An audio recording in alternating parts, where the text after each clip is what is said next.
আসসালামু আলাইকুম। বাড়িসুই চ্যানেল বেশিতে সবাইকে স্বাগতম। আমরা যারা পাখি পালি, আমাদের এই পাখি পালন পদ্ধতি কিছু আছে, অর্থাৎ আমরা কিভাবে পাখি পালবো সেই ধরনের কিছু তথ্য, উপাত্ত, পদ্ধতি কিন্তু আমাদের জানতে হবে। স্পেশালি এই গরমকালে, এই গরমকালের পাখি পালন পদ্ধতি যদি আমরা না জানি, তাহলে কিন্তু আমাদের বাজারিকর পাখি, লাভবার্ড পাখি, ককাটেল পাখি, তারপরে যে সানকনুর পাখি, গোল্ডেন ফিন্স পাখি বা জেব্রা ফিন্স পাখি, কিংবা ধরেন জামা পাখি, যে ধরনের পাখি আমাদের থাকুক না কেন, এই পাখিগুলো কিন্তু আমরা সঠিকভাবে মেনটেন করতে পারবো না। সঠিকভাবে মেনটেন না করতে পারলে কিন্তু আমাদের পাখির কিন্তু হিট স্ট্রোক হতে পারে, গরমে পাখি মারা যেতে পারে, গরমে অসাবধানত বিভিন্ন ধরনের কাজ হতে পারে। তাই আমাদেরকে গরমে পাখি পালন পদ্ধতি জানতে হবে। এর মধ্যে অন্যতম হচ্ছে পাখিকে ঠান্ডা রাখবো কিভাবে, পাখির খাবার দাবার কি হবে, পাখিকে কি ধরনের পরিবেশ দিবে, এই সমস্ত বিষয় কিন্তু আমাদের এই গরমের পাখি পালন পদ্ধতির একটা অন্যতম জানার বিষয়টা। আজকের ভিডিওতে আমরা এই বিষয়গুলো জানবো। তো জানার আগে বরাবর মতো অনুরোধ থাকবে, চ্যানেলটি সাবস্ক্রাইব করে না থাকলে সাবস্ক্রাইব করে অবশ্যই পাশে থাকার বেল বাটনটি বাজিয়ে দিবেন। এতে করে এই ধরনের নতুন নতুন ইনফরমেটিভ ভিডিও কিন্তু আপনাদের কাছে চলে যাবেন।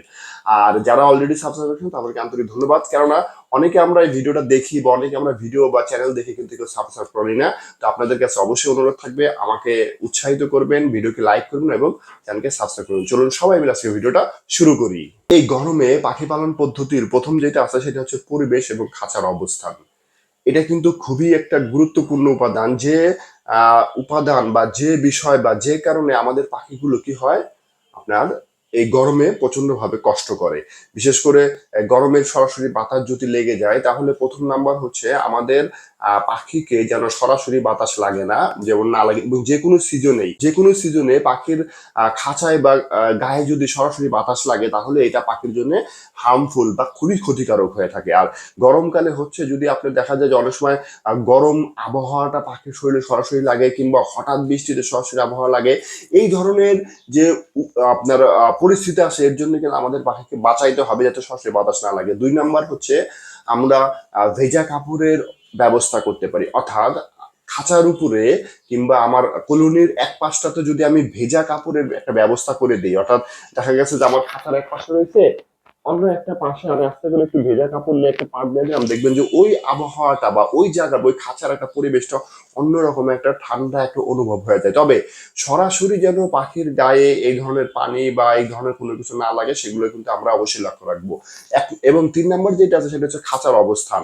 এই আমরা যখন নাকি এই গরমকালে পাখি পালবো, তখন অবশ্যই আমাদের খাঁচার অবস্থানটা এমন হবে যাতে সরাসরি দুপুরের রৌদ্র বা সকালের রৌদ্রটা যেন পাখির গায়ে না লাগে। এই যে সরাসরি যে পাখির গায়ে লাগবে, এতে কিন্তু আমাদের পাখির এই গরমকালে সার্ভাইভ করতে খুবই সমস্যা হয়। তাই গরমকালে পাখি পালন পদ্ধতির মধ্যে আমাদেরকে খাঁচার অবস্থান এবং হচ্ছে এই ছায়াযুক্ত স্থান খুবই গুরুত্বপূর্ণ একটা আপনার উপাদান হিসেবে পরিগণিত হয়। যেমন ধরেন আপনার কি বলে, আমি যেটা বললাম যে খাঁচাকে ছায়াযুক্ত স্থানে দিতে হবে, ভেজা কাপড় ব্যবহার করতে পারে, এবং সরাসরি যেন পাখির গায়ে রোদ বা বাতাস না লাগে সে বিষয়ে আমাদেরকে বিশেষভাবে নজর দিতে হবে পাখিকে বাঁচানোর জন্য। এই গরমকালে পাখি পালন পদ্ধতির মধ্যে দুই নাম্বার যেটা আছে সেটা হচ্ছে সঠিক পানির ব্যবস্থাপনা। পানির ব্যবস্থাপনাটা আপনাকে সঠিক থাকতে হবে। দেখেন, আপনি যখন নাকি সকালবেলা, হয় আপনি চাকরি করেন অথবা আপনি ছাত্র অথবা ঘরের কাজ করতেছেন, আপনি যাই কিছু করেন না এখন, আপনি যখন পানির পাত্রে পানিটা দিয়ে রাখেন, সেই পানির পাত্রে যদি সরাসরি সূর্যের আলোটা পড়ে, তাহলে সেই পানিটা পাখির জন্য খুবই খুবই ভয়ানক একটা পরিস্থিতি হয়ে দাঁড়ায়। আর যদি আপনি হয়তো একটু সরাসরি সূর্যের আলো নাও পড়ে, কিন্তু হয়তো পাশে কোথাও রাখছেন, কিন্তু সারাউন্ডিং বা অ্যাটমসফিয়ারের কারণে পানিটা গরম হয়ে যাইতেছে, গরম পানিও কিন্তু পাখির শরীরের জন্য খুবই ক্ষতিকারক একটা বিষয়। তাই এই পানির সঠিক ব্যবস্থাপনা করতে হবে। পানির সঠিক ব্যবস্থাপনার জন্য যেটা আমরা করতে পারি সেটা হচ্ছে মাটির পাত্রে আমরা পাখিকে পানি দিতে পারি। আপনারা জানেন যে মাটির পাত্রের পানি কিন্তু ঠান্ডা থাকতে থাকে বা পানি ঠান্ডা থাকে, তাই মাটির পাত্রে কিন্তু আমরা এই পানিটা দিতে পারি। দুই নম্বর যেটা করতে পারি, দিনে 2 থেকে 3 বার কি করব, পানিকে অবশ্যই পরিবর্তন করব। এই পরিবর্তনের ফলে পাখি কিন্তু সঠিক পানিটা পাবে। এবং 3 নম্বর যেটা হচ্ছে, পাখিকে ইলেকট্রোলাইট দিতে পারি। এতে করে পাখির যে ভিতর যে তাপমাত্রাটা আছে এটা কন্ট্রোল করতে সহায়তা করবে। এবং এছাড়া পাখির যে গরম জনিত যে বিভিন্ন রোগ প্রতিরোধ যে বিষয়গুলো যেগুলো আছে বা রোগ হয়, সেগুলো কিন্তু এই ইলেকট্রোলাইট সমাধান করতে পারে। অর্থাৎ পাখিকে এই পানি ব্যবস্থাপনার মাধ্যমে আমরা গরমকালে সঠিকভাবে সুন্দরভাবে পাখিকে রাখতে পারি। গ্রীষ্মকালীন পাখি পালন পদ্ধতির মধ্যে যেটা 3 নাম্বার আমরা অনুসরণ করতে পারি সেটা হচ্ছে খাদ্য তালিকার পরিবর্তন করা বা খাদ্য তালিকার বিশেষ ব্যবস্থাপনা করা। যেন প্রথমটা থাকতে পারে আমরা যেমন শশা ও তরমুজ দিতে পারি। এই বিষয়গুলো কি, এই দুইটা হচ্ছে পর্যাপ্ত পরিমাণ পানি ধারণ করে এবং এই দুটা ফল অলমোস্ট সব ধরনের পাখি খায়, এতে করে আমাদের পাখিগুলো সুস্থ সবল থাকবে। 2 নম্বর যেটা আছে, শাক ও সবজির ব্যবস্থা করে দিতে হবে। কলমি শাক আছে, বা গরমকালে আরো বেশ ভালো ভালো শাক পাওয়া যায়, পালং শাকও আমরা দিতে পারি হালকা। তারপরে হচ্ছে লাল শাক দিতে পারি, পুদিনার পাতা দিতে পারি, এই ধরনের ফল। এছাড়া আমরা ফল বা সবজি হিসাবে আমরা অনেক সময় বাঁধাকপি পাওয়া যায়, ফুলকপিও, সেগুলো দিতে পারি।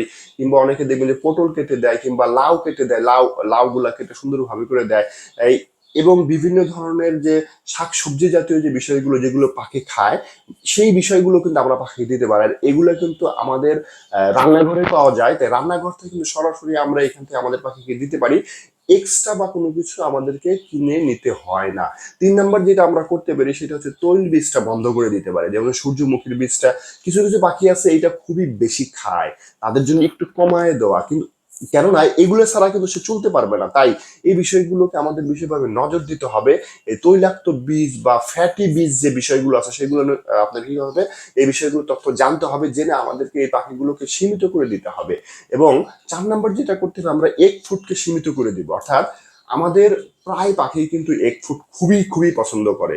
স্পেশালি যদি আপনি গোল্ডেন ফিঞ্চ বলেন বা যে কোনো পাখি আছে, এই পাখিগুলো কিন্তু এই আপনার এগ ফুডটাকে নিজেদের মানে ফেভারিট ফুড হিসাবে গ্রহণ করে এবং খায়। কিন্তু এই গরমে যদি আপনি এগ ফুডটা ঘন ঘন ব্যবহার করেন, তাহলে কিন্তু পাখির কিন্তু বিভিন্ন ধরনের সমস্যা হয়। পাখির হিট স্ট্রোক হয়ে যেতে পারে, পাখির আপনার কি বলে এই হজম প্রক্রিয়ার সমস্যা হতে পারে, বা পাখির শরীর গরমে আরো বিভিন্ন ধরনের সমস্যা হতে পারে। তাই এগ ফুডটাকে সীমিত করে দিতে হবে, সপ্তাহে একদিন করে এগ ফুডটা দিতে হবে, যাতে করে পাখি অভ্যস্ত থাকে। এই খাদ্য ব্যবস্থাপনার মাধ্যমে আমরা আমাদের পাখিকে এই যে গরমকালটা বা এই গ্রীষ্মকালটা কিন্তু খুব সহজেই সার্ভাইভ করে নিতে পারি। গরমকালের পাখি পালন পদ্ধতির 4 নম্বর যেটা আছে সেটা হচ্ছে আপনার গোসল এবং পরিষ্কার পরিচ্ছন্নতা। আপনারা হয়তো অনেকেই ভিডিওটাকে টেনে টেনে এই পর্যন্ত দেখে আসছেন, এবং আশা করি আপনারা টেনে টেনে দেখার কারণে অনেক তথ্যগুলো মিস করে ফেলছেন। এবং আমি অনুরোধ করব, আপনি ভিডিওটাকে সেভ করে রেখে পুনরায় আবার একটু কষ্ট করে দেখবেন। এতে হবে কি, আপনার আমার পাখিগুলো সুস্থ থাকবে, সবল থাকবে। এবং এই যে আমি যার পরও দুটা ইনফরমেশন আপনাদেরকে দিব, এটা খুবই গুরুত্বপূর্ণ। গোসল এবং পরিষ্কার পরিচ্ছন্নতার সাথে হচ্ছে ব্রিডিং রিলেটেড। তো এই তথ্যগুলো জানতে হলে আপনাকে সম্পূর্ণ ভিডিও দেখতে হবে। আর ভিডিওটা যদি এই পর্যন্ত দেখে থাকেন, অবশ্যই ভিডিওটাকে একটা লাইক করবেন, শেয়ার করবেন এবং চ্যানেলকে সাবস্ক্রাইব করে পাশে থাকা বেল বাটনটি বাজিয়ে দিবেন। তো পরিষ্কার পরিচ্ছন্নতা পাখির একটা মানে অত্যাবশ্যকীয় উপাদান, সেটা যে কোনো সিজনে খুবই গুরুত্বপূর্ণ। আর আমাদের এই গরমকালে এটা বেশ গুরুত্বপূর্ণ, কারণ গরমকালে আপনার দেখা যায় যে অনেক সময় আপনার আমরা প্রোটিন জাতীয় যে খাবারগুলো আছে এগুলো দ্রুত কি করে যায়, বিক্রিয়া করে বিভিন্ন ধরনের দুর্গন্ধ তৈরি হয়, অ্যামোনিয়া অ্যাসিড তৈরি হয়। এই বিষয়গুলো আমাদের পাখির ক্ষতিকারক, তাই পরিষ্কার পরিচ্ছন্ন রাখতে হবে, ধুলাবালু মুক্ত চেষ্টা রাখতে হবে। সেই সাথে হচ্ছে তার যে খাবারের পাত্রগুলো, পানির পাত্রগুলো, সেগুলো পরিষ্কার পরিচ্ছন্ন রাখতে হবে, তার ট্রেগুলো পরিষ্কার পরিচ্ছন্ন রাখতে হবে। এতে করে আমাদের পাখি সুস্থ সবল থাকার সম্ভাবনা প্রায় 80-90% হয়ে যায়। সেই সাথে হচ্ছে গোসলের ব্যবস্থা করতে হবে। এই গরমকালে পাখিকে বাঁচানোর বা পাখিকে ভালোভাবে সার্ভাইভ করার জন্য অন্যতম এবং একমাত্র সহজ উপাদান হচ্ছে পাখিকে নিয়মিত গোসল করানো।